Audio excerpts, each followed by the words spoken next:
Komið sæl og blessuð. Það hefur gustað rekstur blaðamannafélagsins. Við sáum grein frá fyrrverandi framkvæmdastjóra fyrir nokkrum dögum þar sem að hann fór enn eina ferðina hörðum orðum rekstur þessa félags. Alls konar ásakanir hafa gengið á milli aðila nokkurt skeið. Því haldið fram að 20 milljóna lögfræðikostnaður hafi sé staðreynd og peningar félagsmanna fari meira og minna í súginn. Trúverðuleiki blaðamanna og blaðamannafélagsins náttúrulega undir, þannig að manni sýnist nú að þetta sé ekki bara einkamál okkar blaðamanna og þeirra sem stýra blaðamannafélaginu. Og hingað komin Sigríður Dögg Auðunsdóttir, formaður Blaðamannafélags Íslands, til þess að ræða við mig þetta mál, veikastöðu fjölmiðlunar og fleira. Vertu velkomin. Takk fyrir. Sko, Hjálmar Jónsson, sem var framkvæmdastjóri mjög lengi hjá félaginu. Og formaður. Það ekkert langt síðan hann skrifaði síðustu greinina, eina af nokkuð mörgum. Og eitt af því sem hann heldur fram auk þess sem ég nefndi í inngangnum að 3 starfsmenn núna sinni störfum sem hann hafi bara einn sinnt. Hvað satt og logið í þessu? Við erum 3 á skrifstofunni núna. Það alveg satt og rétt. Og ég veit ekki af vegna þess að verkefnin eru mörg. En ef þú skoðar ásetninga, ef þú vilt fá þetta svart og hvítu, þá það jafn mörg stöðugildi og hafa verið undanfarin 10 ára minnstakosti. Hjálmar var alltaf í fullu starfi.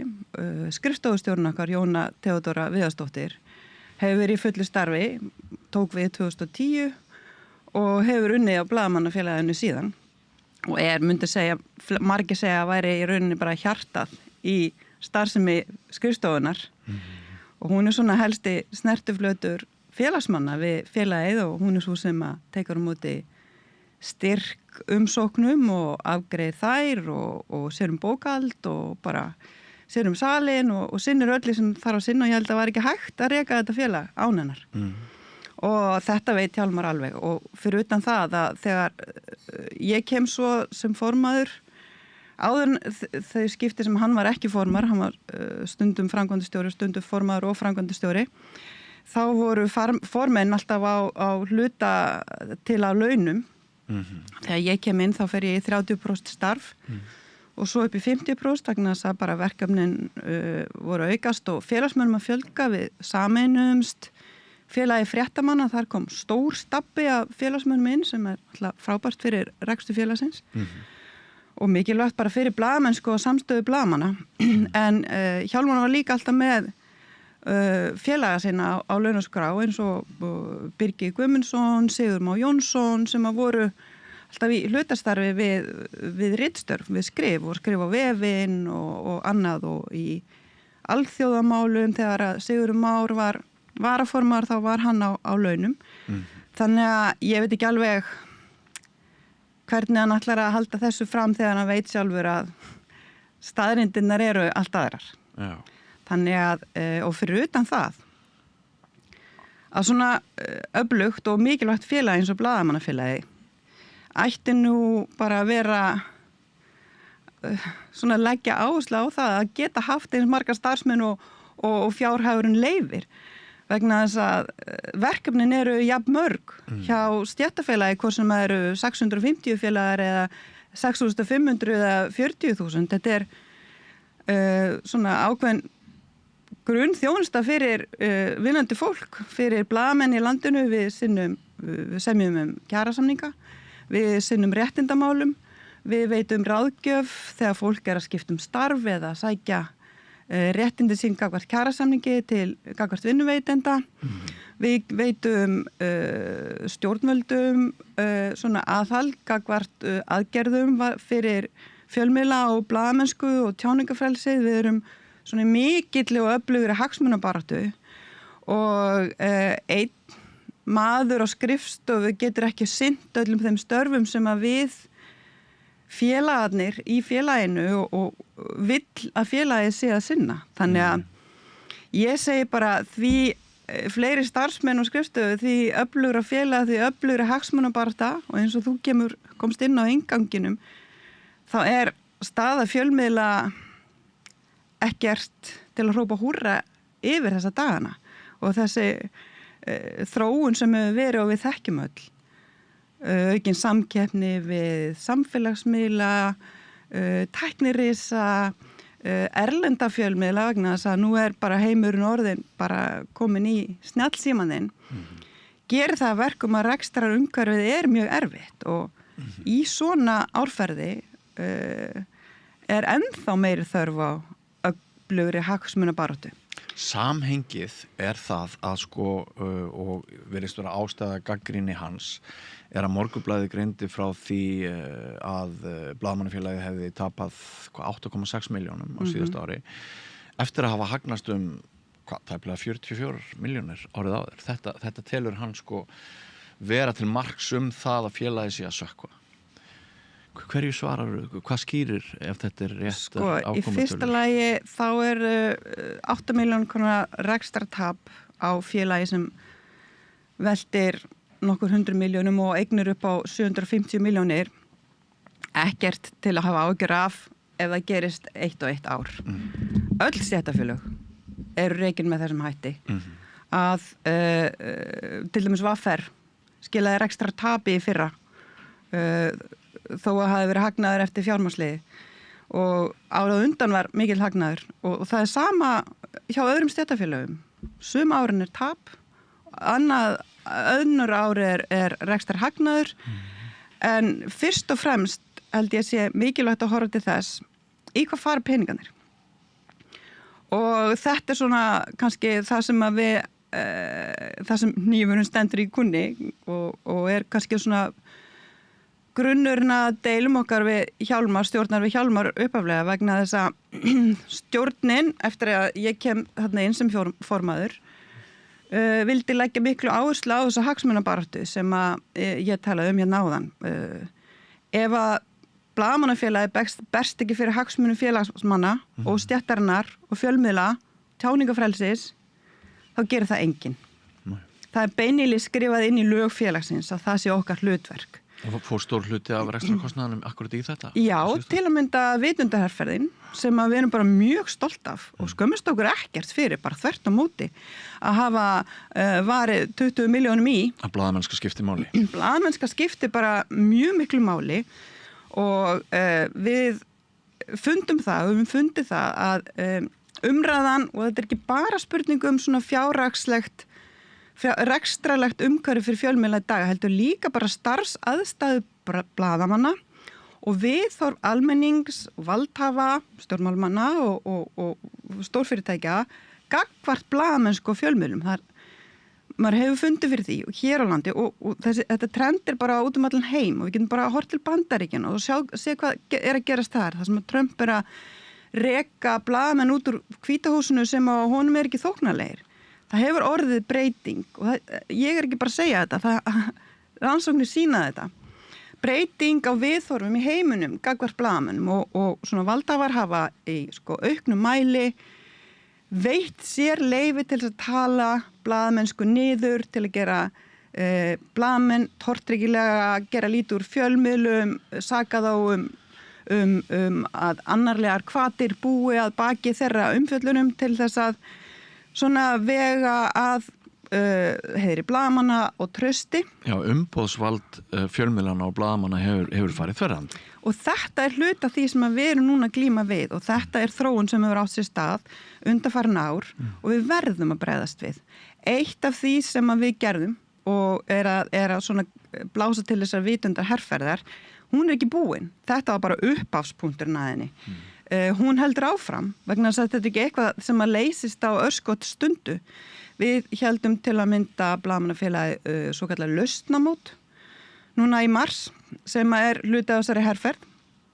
Það sem við fengum fólk allstaðar á samfélaginu, stjórnendurinn á fjölmiðlum, blaðamenn, alþingismenn, fólk annar staðar úr stofnunum samfélagsins, ríkislögreglustjóra, fólk frá almannavörnum og ég lengi tala á auglýsendur, áframtalið lengi sem komu og Getur þú nefnt okkur einhverja lausnir? Já, fjárfestu í tíma sínum til þess að stuðla að því að við kæmum saman þarna borðinu og ræddum bara stöðu fjölmiðla og kæmum við til lögulausnum. Þetta voru 7 topic, svona umræðefni sem að við ræddum í eftirmiddagspart og það var einmitt eitt af því sem var áhugaverðast og við sem að störfum inn á skrifstofunum, við stóðum alveg fyrir utan þetta og stjórnin var svona kannski meira svona að stýra fólk úr stjórninu umræðunum til þess að vera ritarar og svona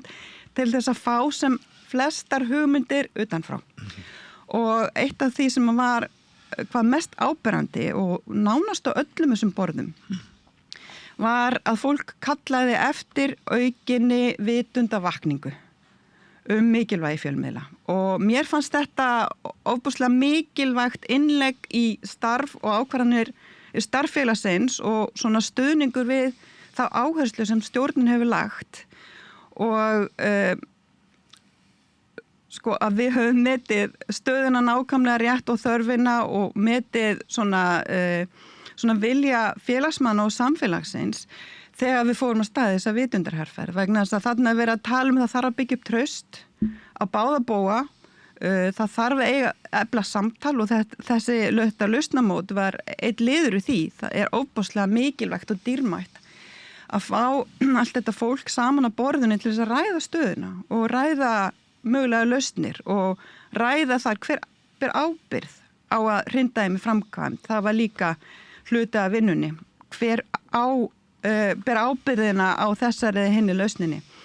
Annað var sem að við höfum líka talað mjög mikið fyrir og svona á teikniborðinu hjá okkur og erum komin að stað með undirbúningi en eigum eftir að fjármagna. Það er svona samfélagssjóður fyrir blaðamenn. Að hér á landi lítil eða engin hefð fyrir sjálfstætt starfandi blaðamennsku. Eftir að Fréttablaðið féll, já. Þá man ég að ég satt fund með þér, þar sem þú varst einmitt mjög upptekin af mikilvægi þessa stofna svona samfélagssjóð. Já. Við erum búin að stofna hann.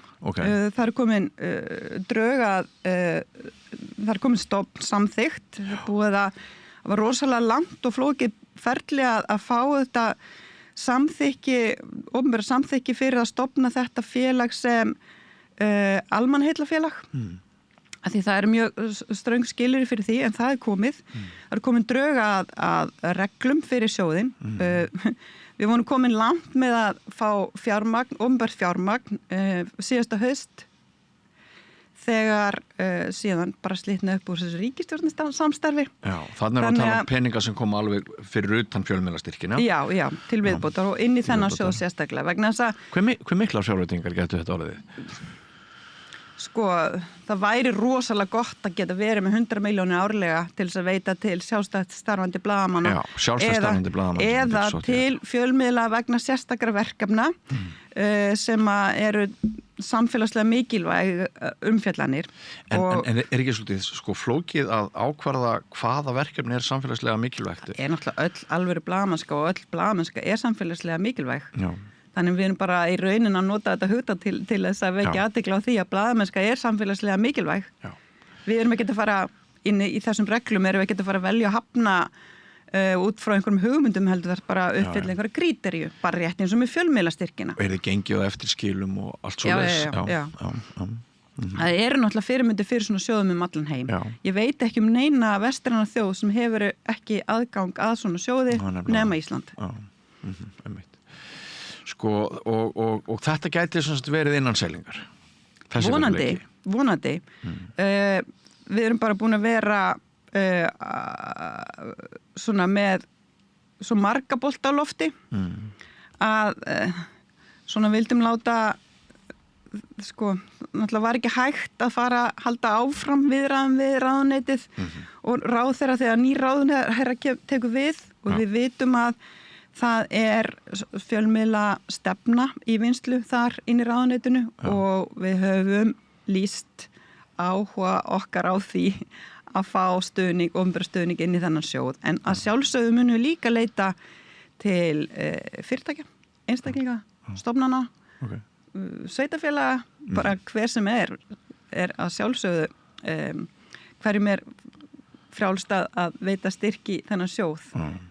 En aðeins áður en við skiljum við þessa gagnrýni og það skal tekið fram að ég bauð Hjálmari í þennan þátt en hann kaus að mæti ekki, hann skilst á hann sé hættur að mæti svona vitul, en hann skrifar pistla áfram, en sko, hann segir félagið fór lóðbeint úr 20 milljóna hagnaði í 20 milljóna tap á aðeins einu ári.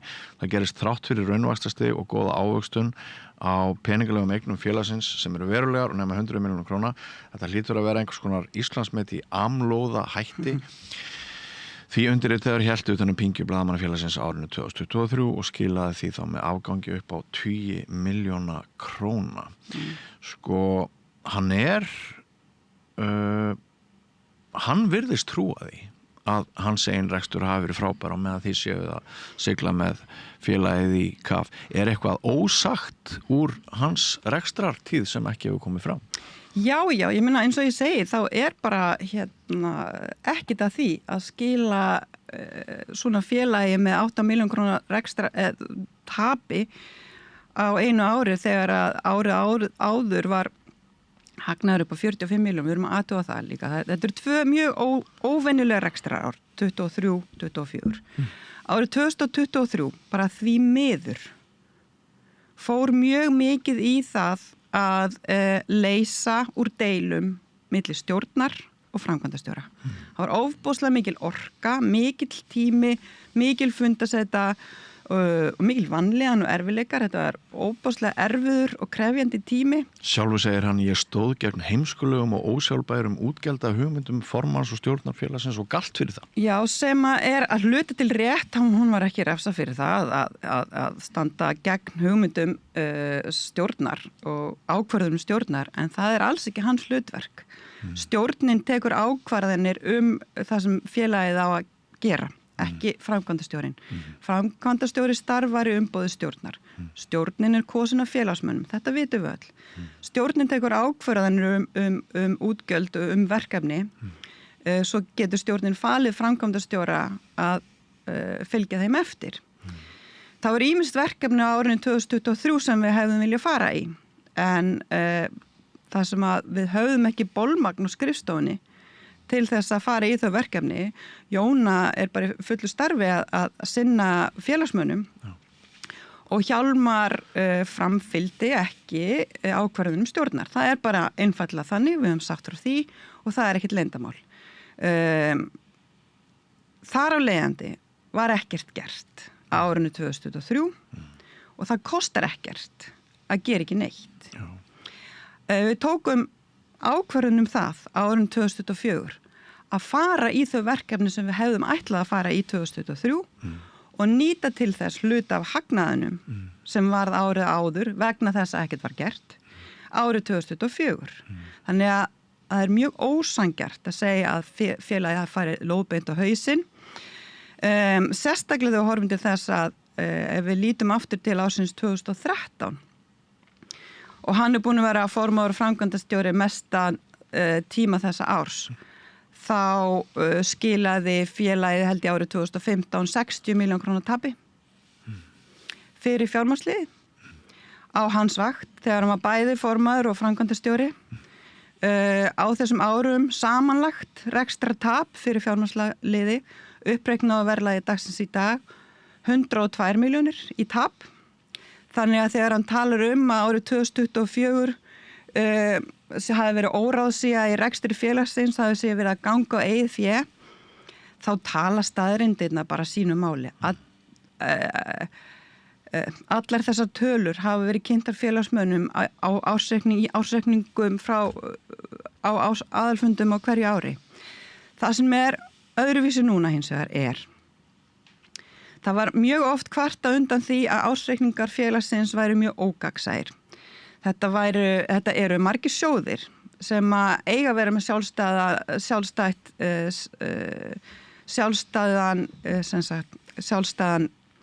sem eru með sjálfstæðan rekstur og eiga að vera sjálfbærir. Það var orðið sem ég var að leita.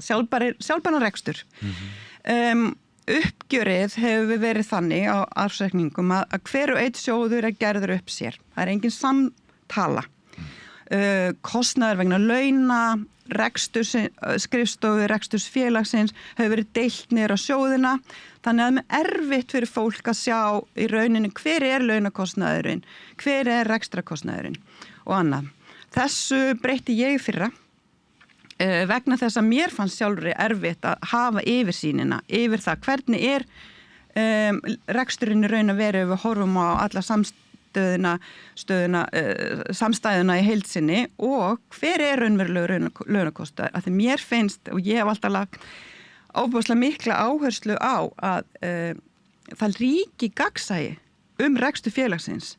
Ég í fyrirsvari og að sýsla með að taka ákvarðanir sem formaður stjórnar og stjórninni öll í heild sinni með fjármuni félagsmanna. Ég hef enga heimild til að ráðstafa þeim með neinum öðrum hætti en stjórn ákveður og í umboði félagsmanna. Þannig að Þetta bókald var semst ekki nógu gott. Bókaldi var fínt, en framsetning og ásreikningum var mjög ógagnsæ. Í fyrra þurftum við að fá nýjan endurskoðanda vegna þess að endurskoðandinn sem Hjálmar var með neitaði að undir þetta ásreikning vegna ársins 2024 sem var bara ágætt eftir að hyggja því að það gafst okkur tækifæri til þess að fá inn nýjan endurskoðanda og fengum KPMG sem að fór grundigt í gegnum allt bókald með okkur. Allan ásreikningin sett hann upp á nýjan hátt og þannig að samanburðurinn á milli ára dálítið erfiður kannski fyrir fólk að gera. En ég hef náttúrulega bara sko pervertíst gaman af Excel og get alveg gleymt mér í að skoða tölur. Okay. Þannig að mér fannst þetta bara spennandi verkefni að skoða samtöl fyrir samstæðuna 10 ára eftir tíman sem ég gerði eftir fullyrðingar Hjálmars á föstudaginn vegna þess að þetta var eins og mig grunaði.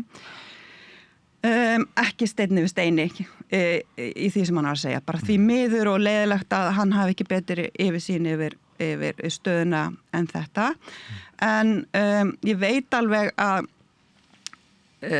reksturinn á félaginu hann hefur alltaf þolað svona sveiflur.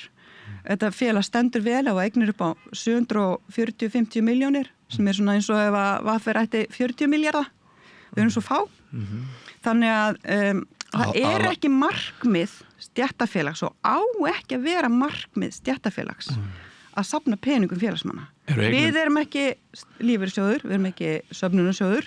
Við eigum að nýta fjármuni félagsmanna eins vel og hægt í þágu félagsmanna og það gerum við meðal annars með því að fara í stór verkefni eins og vitundarherferð, eins og þú nefndir að hann hafi talað 2 miljóna lögfræðikostnaður. Það ástæða fyrir því að lögfræðikostnaður var hár á síðasta ári.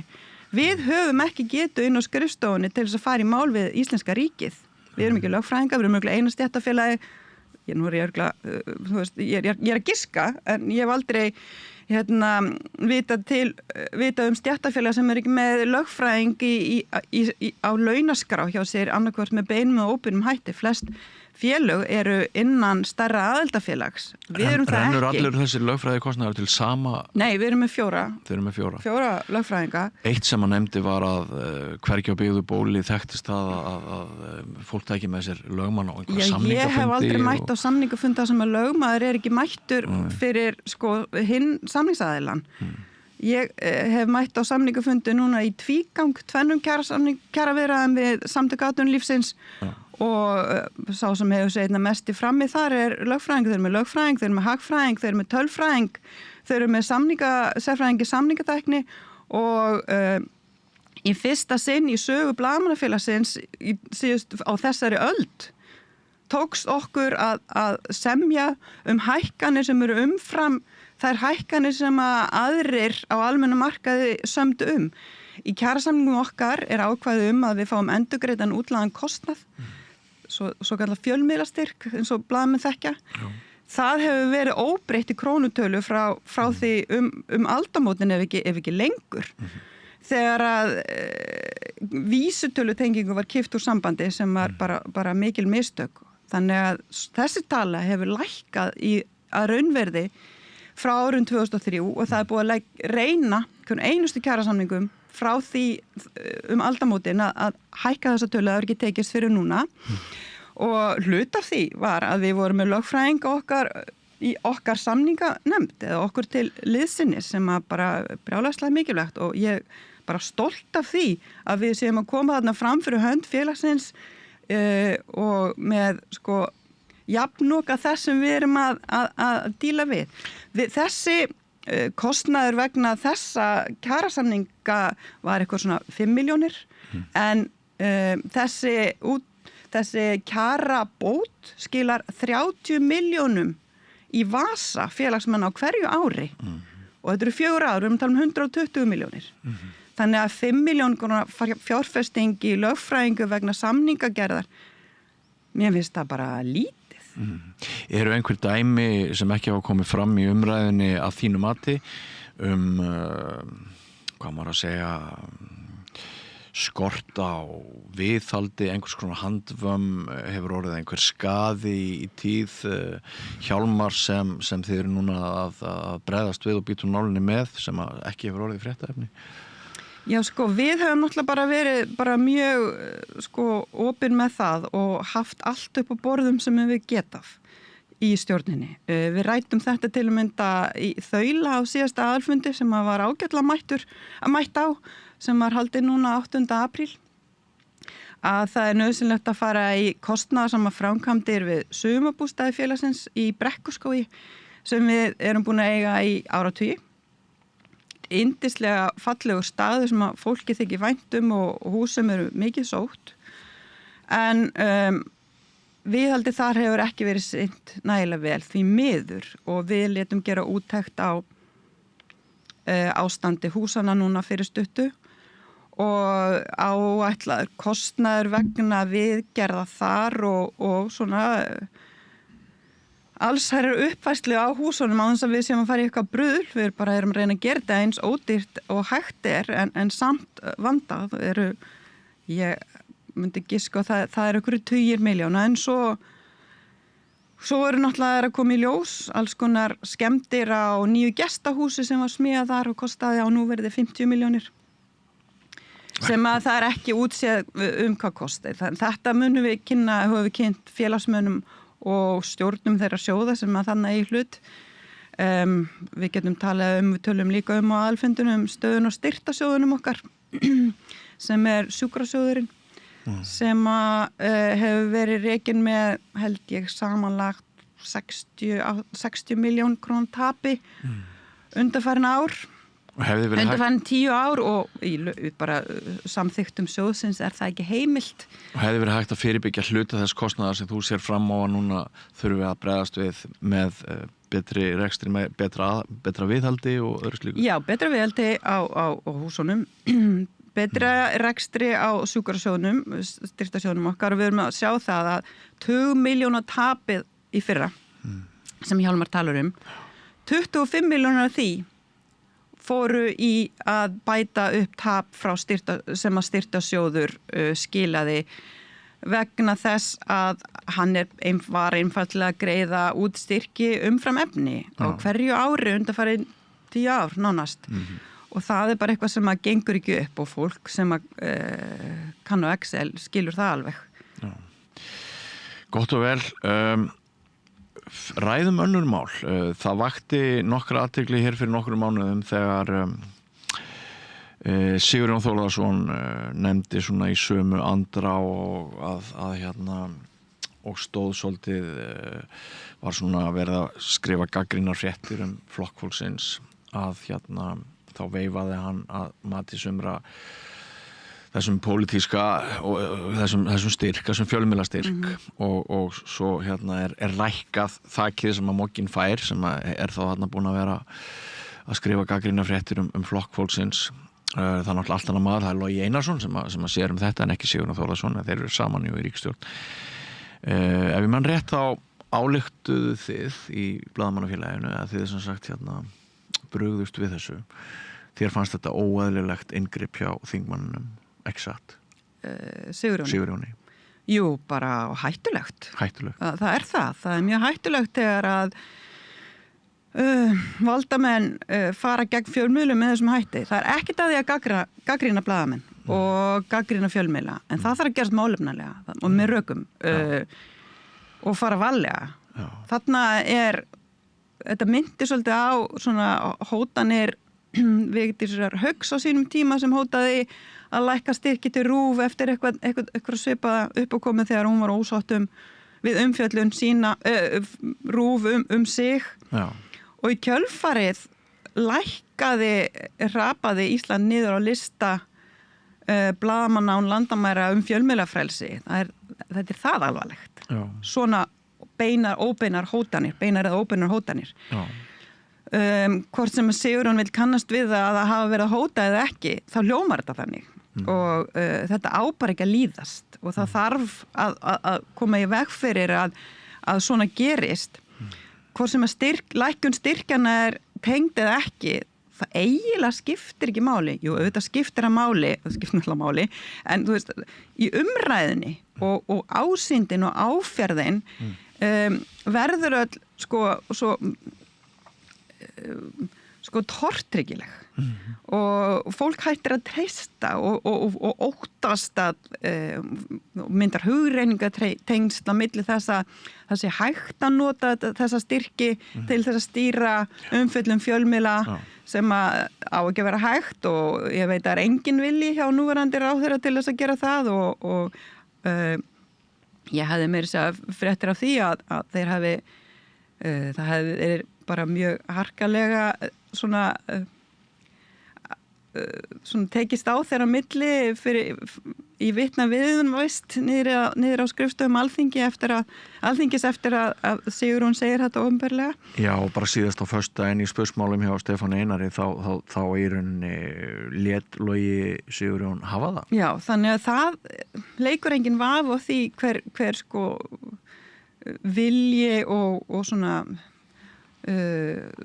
ætlun ráðherrans en eins og ég segi, þetta myndar óþægileg hugreiningatengsl og dregur úr trausti, grefur undan trúveruleika á þessum mikilvægu styrkjum vegna þess að ef við tölum aftur þetta lausnamót sem að ég var svo ánægð með þá kom þar bara skýr vilji allra sem þar voru og var eftir á mörgum borðum hversu mikilvægir þessi styrkir eru fyrir fjölmiðlana. Sko ég hef ekki ennþá fengið nægilega góðar skýringar á því hverjar breytingarnar verða og hverju það er að skila og hver er rökin fyrir þeim á að fara mæla fyrir þessu frumvarpi og ég er að vona semst áframhald á fjölmiðlastyrkjunum núna bara á næstu dögum og ég er að vona að það skýri að hluta til hver ætlunin er að ég skil það ekki alveg ég verði að viðurkenna það og þannig að við höfum svona kalla eftir skýringum en ekki kannski fengið þær nægilega góðar og ég á líka eftir að sjá útreikning á því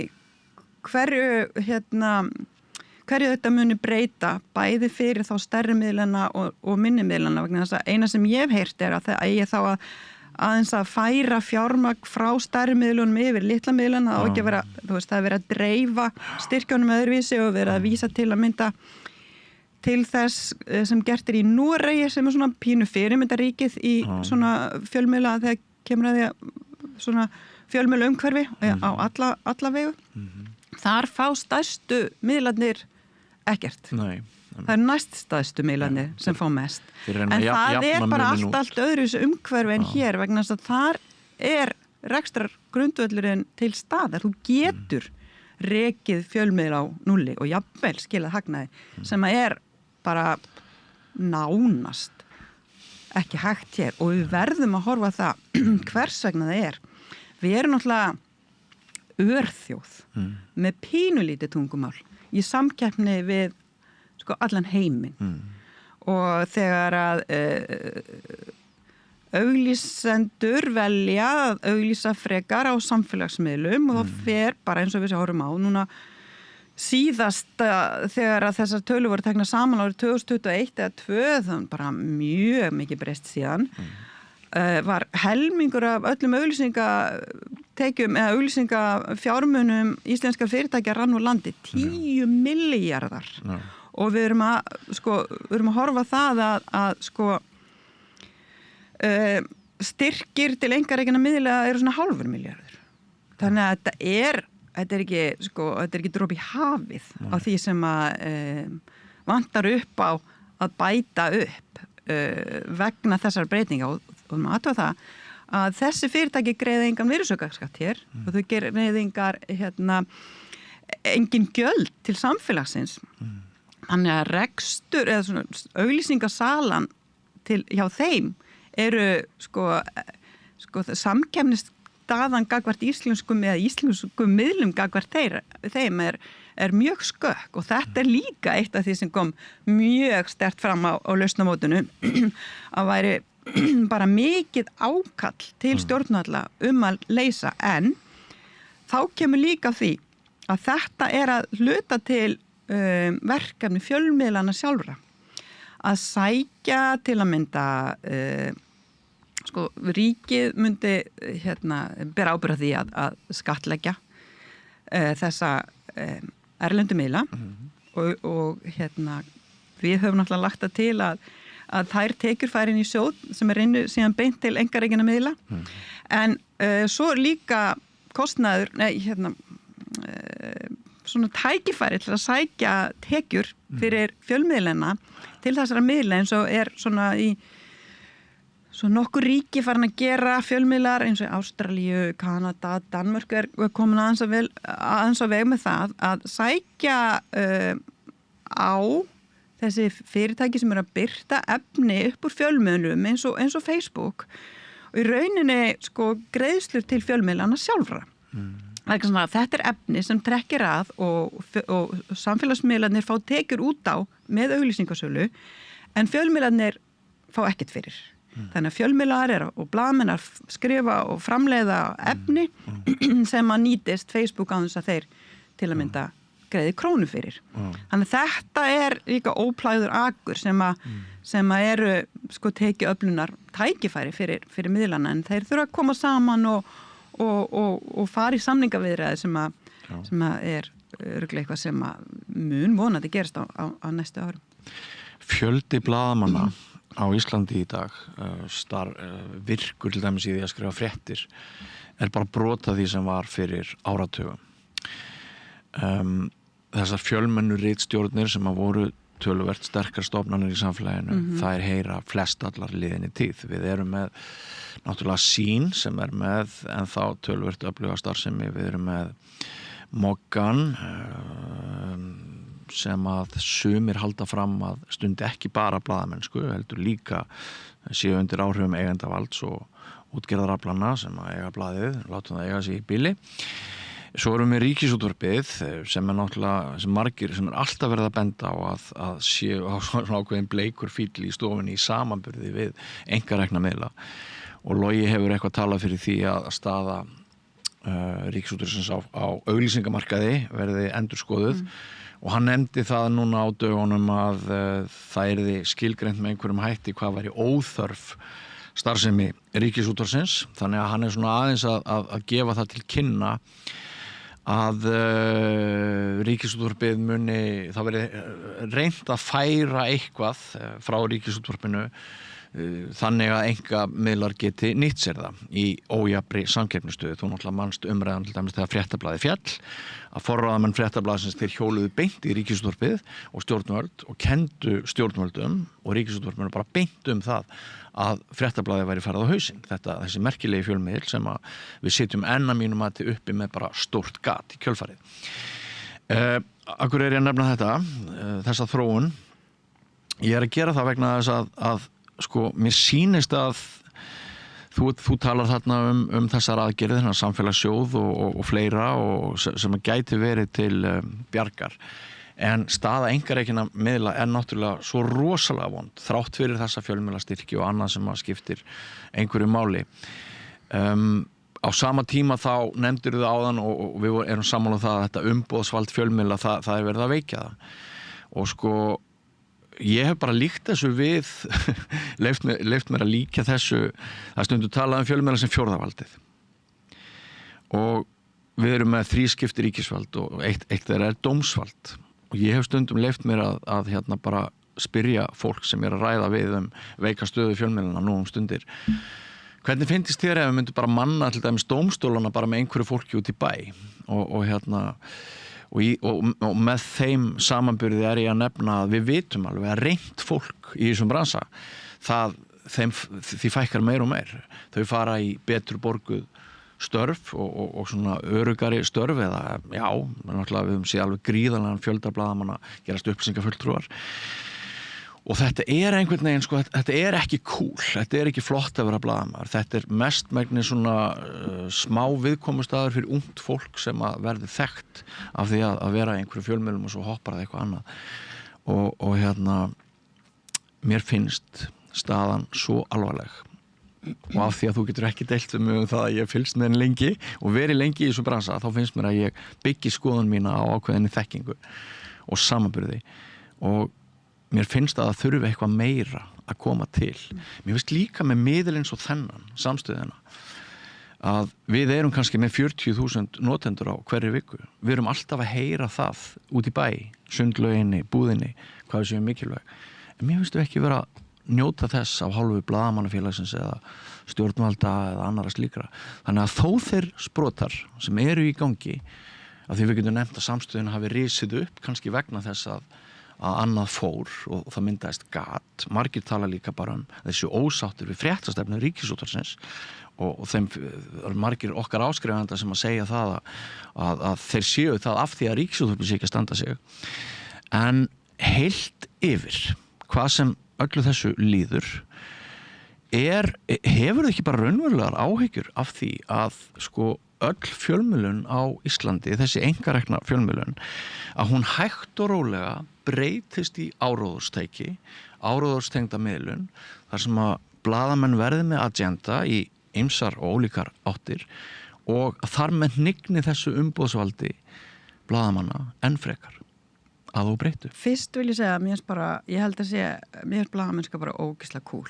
Mér finnst hún ekki ócool og ég held að sem betur fer þá held ég hafa aldrei verið fleiri blaðamennsku nemar í Háskóla Íslands eins og núna undanfarin áratug eða lengur sem bara jákvætt merki að við erum að gera eitthvað rétt með þegar við tölum blaðamennsku. Ertu vissum að þau ætla að vera blaðamenn? Já.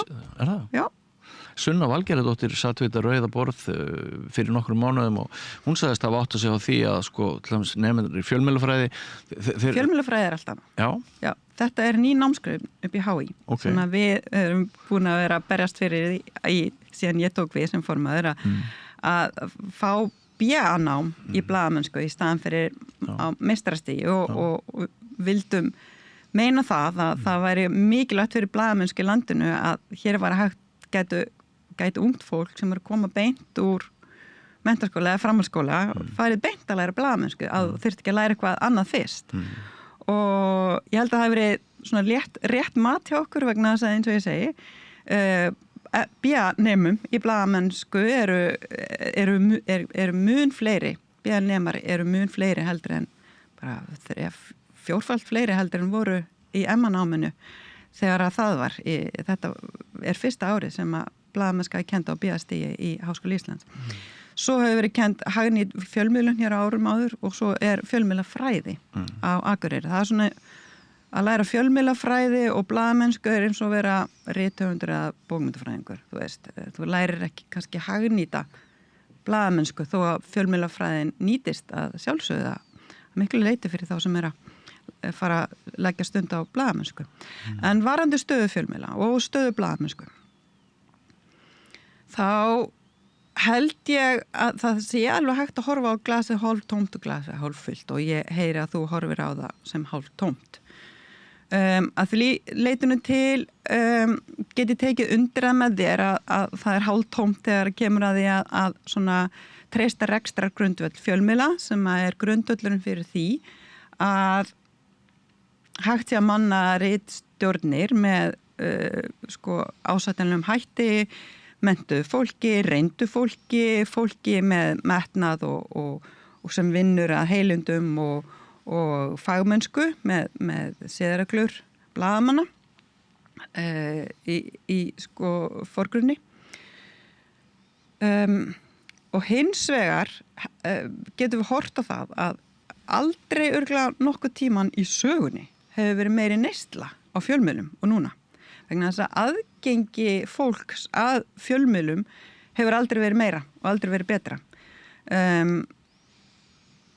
Það eru tækifæri.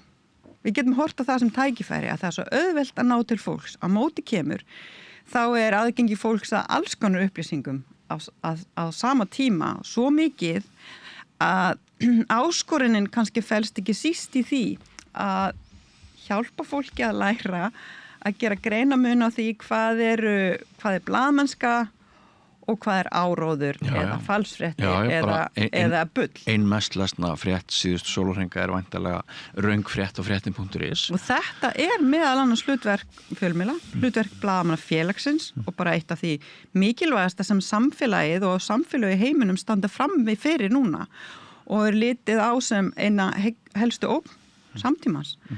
Það er þessar hybrid ógnir, þessar fjölþátta ógnir sem eru upplýsingaóreiðan. Það eru öfl út í heimi sem að nýta sér þetta verkfæri, þetta vopn, bara markvisst í áróðri, undirróðstarfsemi, bara í stríðisrekstri og grafa undan bara heilbrigðiskerfum, lýðræðisríkjum og bara lýðræðislegum kosningum.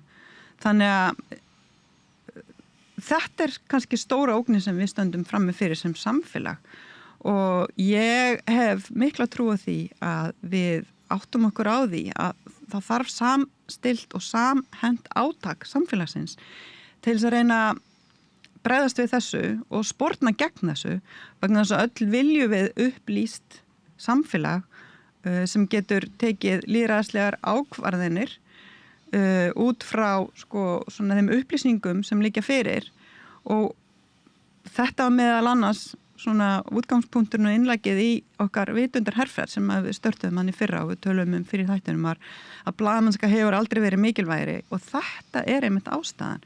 Blaðamennska hefur aldrei verið mikilvægri vegna þess að núna stafar ógn af upplýsingaóreiðu, falsfréttum sem að besta lækningin við samkvæmt því sem að svona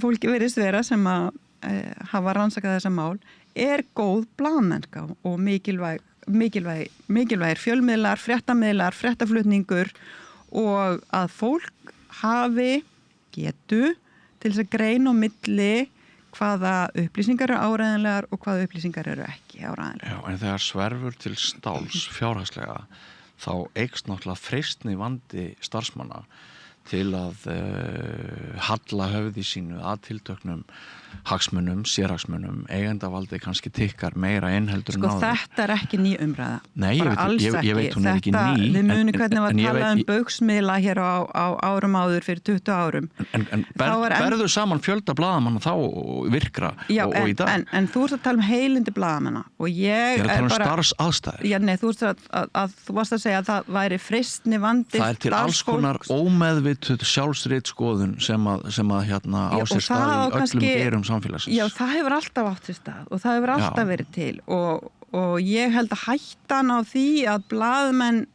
séu eitthvað að fara að skrifa fréttir sem að sé eitthvað eigandavaldi þóknanlegt sé ekkert meira núna heldur nokkur sinni áður. Þú fylgst með umræðanum Mokkan, þú fylgst með umræðanum Viðskiptablaðið. Já, bara fullt af frábærum blaðamennum upp á Mokka. Ég veit það, það er fullt af frábærum. Bara virkilega vönduðum blaðamennum það sem Við þurfum ekki að ræða þá sem eru frábærir. Nei, en við verðum að muna það að trúverðileiki og traust og svona er svona einna helsti svona, ég veit ekki hvað hún segja, svona sölupunktur hvers fjölmiðils, hvers fréttamiðils ef að þú hættir að treysta miðlunum þá hættir bara að lesa hann og ef að fjölmiðl gerist sekur marg ítrekað að brjóta gegn trausti lesandans vegna þess að hann að flytja fréttir sem eru ósannar eða í þá einhvers, þá hættu fólk að lesa miðlinn og þá bara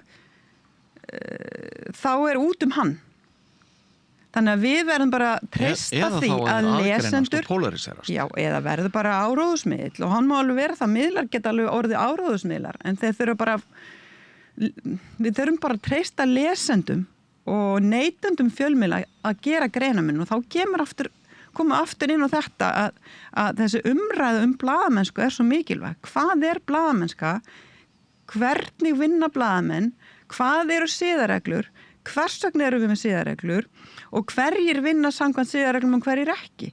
Þetta greinarmunurinn sem við þurfum að gera og hjálpa fólki að skilja hvers vegna blaðamennska hefur aldrei verið mikilvægri. En stjórnvöld sem að hafa ákveðið hlutverk, það má færa rök fyrir því að blaðamennska sé jafn mikilvæg eins og hjúkrun, kennsla, lækningar og bara aðra stoðir sem við erum ekki að rífast að ríkinu beri að fjármagna, að stjórnvöld hafa ríka skyldu þarna til þess að sinna rekstrarlegu umhverfi fjölmiðla nægilega vel til þess að fólk hlaupi ekki í polariseraðar einingar og hver sé að bjarga sjálfum sér og síðasti maður út slökkviljósin og í varðandi þetta sem ég nefndi áðan við þig með tlæmis miðla eins og þó þennan samstöðina við sannarlega eru einhverjir starfsmenn samstöðarinnar vinstri sinnaðir og á lista hjá sósíalistum. Aðrir eru það ekki. Það enginn að kvarta yfir því. Fólk gerist áskrifendur mjög meðvitað það, en því finnst samt þótt að sé einhver svona mögulegur bæjas hjá allavega sumum í umfjöllun, þá vill að samt frekar kaupa áskrift að samstöðinni en gera það ekki vegna þess að því finnst svo illa fyrir mörgum öðrum fjölmiðlum komið og mér finnst kannski að þetta sé svona eitthvað sem að ég skil alveg að það þitt hlutverk sem talsmann og formanns blaðamanna að tala alltaf upp blaðamennskuna og tala alltaf upp stéttinu og allt það en mér finnst bara hætta núna fyrir þá sem eru starfandi í geiranum, mér finnst bara meiri að þeir leiti einhvern veginn útunda sér í einhverjar áttir heldur en kannski nokkuð. Ég held að hættan sér fyrst og fremst á því að við missum fólki á stéttinni eins og við höfum hort á hvað eru margir blaðamenn og reynslu miklu og öflugir blaðamenn sem fóru yfir í almanna tengsla störf fyrir stjórnmálaflokka. Já, vegna þess að stjórnmál sinna ekki rekstrarhlutverki. Nei, þau erum líka að horfa að sko, bara ævintýralega há laun sem aðstofamaður ráðherra eða framkvæmdastjóri þingflokks og það getur engin fjölmiðl keppt við 1,6 þetta eru ritstjóralaun 1,6, 1,8 á mánuði þetta er bara þingfarakaup og rúmlega það og sem að ég finnst bara fáránlega há laun og algjörlega úr takti við það sem að fjölmiðlarnir geta boðið. Þannig að við erum sammála að auðvitað ættu blaðamenn að vera með 1,8 miljón krónur á mánuði vegna þess að bara það sem þeir þurfa að þola í sínu starfi og gagnrýnin og skítkastið og þeir hverju þú veist, allt sem þeir gerir í vinnunni, öll sín verkefni eru borin undir dóm almennings. Já. Þú skrifa frétt undir nafnu og byrti myndaðir og það kemur fram á sjónvarpsskjá eða í tölvunni og eina sem að já og þú þarft að standa með hvernig einustu frétt sem að þú skrifar þannig að bara álagið sem fylgir því að vera blaðamaður í umhverfið sem að við erum að vinna í dag það sem að boðleiðnar eru svo stuttar og fólk einhvern veginn hikar ekki við að senda skítapósta hægri og vinstri, það er bara ömurlegt. Ég kannast við þetta. Því leitinu til að mun meira krefandi umhverju að vera blaðamaður í dag en í gamla daga þá var það bara kannski meiri ráðherra sem voru að skráma augliti til auglitis. En sko það er atgerðisflótti eins og þú nefnir, við erum sammála það allavega. Ég myndi kannski ekki endilega segja að vera atgerðisflótti, en það eru þessi hérna, þú veist, þetta er ekki margar stöður en það eru áberandi og allt og lágt launaðar eða blaðamennsku og lágt launuð sem náttúrulega allir eru sammála líka en sko til þess að treysta rekstur fjölmiðla ekki bara hægt að segja að ríkið eigi að gera betur, ríkið á að gera betur og ríkið þarf að gera betur við erum að horfa til þess að ríkja sem að þess að fyrirmyndaríkja og við erum að gera betur en þau, við erum að vera númer 1 í fjölmiðlastyrkjum og skattaafslætti og við erum að gera allt sem við getum en fyrirtæki þurfa að gera betur fyrirtæki þurfa að auglýsa í íslenskum miðlum fyrirtæki þurfa að sýna samfélagsábyrgð og hvar væru fyrirtækin án íslenskra fjölmiðla þeir þurfa að kaupa áskriftir handa starfsfólkinu sínu við þurfum að fá einstaklinga til að stíga upp og átta sig á því að til þess að hér séu öflugur fjölmiðla sem stundan vandaða blaðamennsku þarf að gerast áskrifandi að áskriftarmiðlum eða styrkja aðra miðla með einhverjum hætti. Þetta bara brjálæðislega mikilvægt og ótrúlega sorglegt hvað Íslendingar lélegir í áskriftum að fjölmiðlum og fréttum og sérstaklega við berum okkur saman við hinn Norðurlöndin og bara viðhorf til áskrifta að fréttum á Íslandi eru bara allt önnur heldur en annars staðar. Það eru svona samfélagslegar og sögulegar ástæður fyrir því meðal annars vegna fríblaða, frímiðla og annað og þessu þurfum við bara að breyta. Ef að fólk ósátt við fjölmiðla umhverfi í landinu þá getur það bara gerst áskrifendur. Keypt jafnvel 3 áskriftir á heimilinu eða stutt fjölmiðla með einhverjum hætti. Þýðir ekki endalaust að kvarta undan því að fjölmiðlar sé lélegir og blaðamenn sé ömurlegir og gera svo ekki neitt í sjálfur. Nei. Við erum allavega sammála margt sem þú sagði núna síðast og þessi brýning til fyrirtækjana, hún er góð. Hluta okkar vitundarhafur. Já, einmitt og við skulum bara vonast þá til þess að fyrirtækin horfi á þetta sem ef þau bregðast við þessu ákalli að þá sé það víður og breiður stuðningur og við styðjum líka þá fjölmiðla sem að flytja fréttir sem ekki okkar að skapi en ég svolítið smeykur að fyrirtækin leiti inn í ákveðna fjölmiðla styðji ákveðna fjölmiðla, auglýsi ákveðnum fjölmiðlum ég svolítið smeykur við polariseringu ég held að fjölmiðla heimurinn standi fyrir svipari polariseringu eins og bara samfélög á svo mörgum öðrum sviðum en það sennilega efni í annan þátt Þakka þér fyrir komuna Sigga Dögg eins og þú ert kölluð hér og við höldum áfram með Rauða borðið heitir það víst hér eftir andartak ekki fara langt Með því að ganga í leigjendasamtökin styður þú baráttu leigjenda Leigjendasamtökin eru fyrir öll þau sem vilja vinna að réttlæti og öryggi á húsnæðismarkaði leigjendasamtökin.is